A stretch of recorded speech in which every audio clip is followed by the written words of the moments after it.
اور تم سے ذوالقرنین کے بارے میں دریافت کرتی ہوں، کہہ دو کہ میں اس کا کسی قدر حال تمہیں پڑھ کر سناتا ہوں۔ ہم نے اس کو زمین میں بڑا اقتدار دیا تھا اور ہر طرح کا سامان اس کو عطا کیا تھا، تو اس نے ایک سفر کا سامان کیا، یہاں تک کہ جب سورج کے غروب ہونے کی جگہ پہنچا تو اسے ایسا پایا کہ ایک کیچڑ والے چشمے میں ڈوب رہا ہے، اور اس چشمے کے پاس ایک قوم دیکھی۔ ہم نے کہا ذوالقرنین، تم ان کو خواہ تکلیف دو خواہ ان کے بارے میں بھلائی اختیار کرو، دونوں باتوں کی تم کو قدرت ہے۔ ذوالقرنین نے کہا کہ جو کفر و بد کرداری سے ظلم کرے گا اسے ہم سزا دیں گے، پھر وہ اپنے پروردگار کی طرف لوٹایا جائے گا تو وہ بھی اسے بڑا عذاب دے گا، اور جو ایمان لائے گا اور عمل نیک کرے گا اس کے لیے بہت اچھا بدلہ ہے، اور ہم اپنے معاملے میں اس سے نرم بات کہیں گے۔ پھر اس نے ایک اور سامان سفر کیا، یہاں تک کہ سورج کے طلوع ہونے کے مقام پر پہنچا تو دیکھا کہ وہ ایسے لوگوں پر طلوع ہوتا ہے جن کے لیے ہم نے دھوپ سے بچاؤ کی کوئی اوٹ نہیں بنائی تھی، حقیقت یوں ہی تھی، اور جو کچھ اس کے پاس تھا ہم کو سب کی خبر تھی۔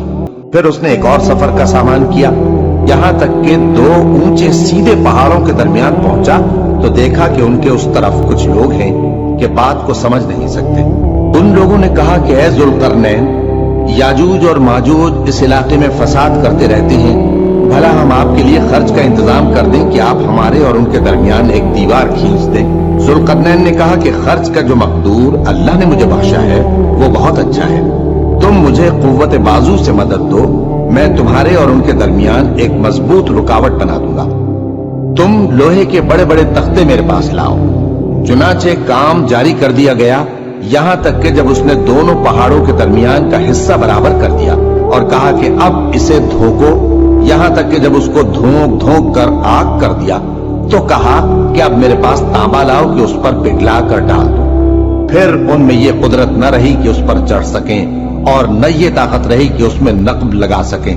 بولا کہ یہ میرے پروردگار کی مہربانی ہے، پھر جب میرے پروردگار کا وعدہ آ پہنچے گا تو اس کو ڈھا کر ہموار کر دے گا،